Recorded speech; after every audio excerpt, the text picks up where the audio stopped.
Hello everyone, আসসালামু আলাইকুম। কেমন আছেন সবাই? আশা করি সবাই ভালো আছেন। তো ছোট ভাই পেজ থেকে আমি সরোয়ার আছি আপনাদের সঙ্গে। তো আমি এখন অবস্থান করছি গাইবান্ধার ফ্রেন্ডশিপ সেন্টার, যা সম্পূর্ণ মাটির নিচে অবস্থিত। এখানকার ইতিহাস ও দর্শনীয় জায়গাগুলো আমি আপনাদের সঙ্গে শেয়ার করবো। চলুন ভিডিওটি দেখে আসা যাক। গাইবান্ধায় গড়ে ওঠা এই ফ্রেন্ডশিপ সেন্টার বন্ধুত্ব আর শান্তির মিলনস্থল। প্রকৃতির কোলে গড়ে ওঠা এক নিঃশব্দ সৌন্দর্যে পরিপূর্ণ এই ফ্রেন্ডশিপ সেন্টার। এখানে স্থাপত্য আর পরিবেশ একে অপরকে জড়িয়ে রেখেছে গভীর বন্ধনের মতো করে। বন্ধুত্ব, সেবাবোধ আর শান্তির প্রতীক হয়ে উঠেছে এই কেন্দ্র। এই ফ্রেন্ডশিপ সেন্টার কেবল একটি স্থাপনা নয়, এটি আমাদের মানবিকতা ও পরিবেশ সচেতনতার প্রতিচ্ছবি। সুপ্রিয় দর্শক শ্রোতা, আমরা এখন জানব এর অবস্থান ও ইতিহাস। গাইবান্ধা জেলার সদর উপজেলার এক নিরিবিলি গ্রামে অবস্থিত এই ফ্রেন্ডশিপ সেন্টার।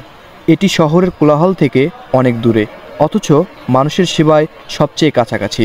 এই স্থাপনাটি এমন এক জায়গায় তৈরি যেখানে প্রাকৃতিক আলো বাতাস অবাধে প্রভাবিত হয় আর মানুষ ও প্রাকৃতিক সম্পর্ক প্রতিনিয়ত গভীর হয়। এই ফ্রেন্ডশিপ সেন্টারের কার্যক্রম কি তা কি আপনারা জানেন? চলুন জানা যাক।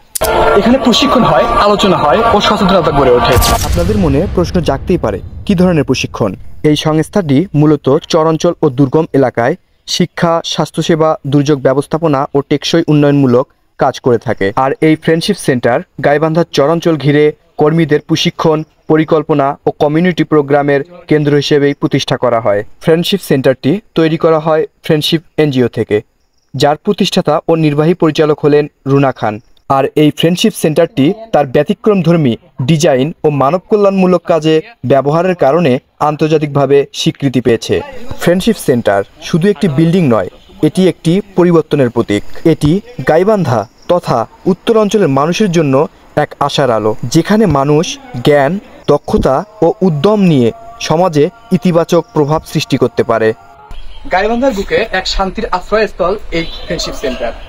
সুপ্রিয় দর্শক শ্রোতা, আজ এ পর্যন্তই। দেখা হবে পরবর্তী কোনো ভিডিওতে। ভালো থাকবেন, সুস্থ থাকবেন। আল্লাহ হাফেজ।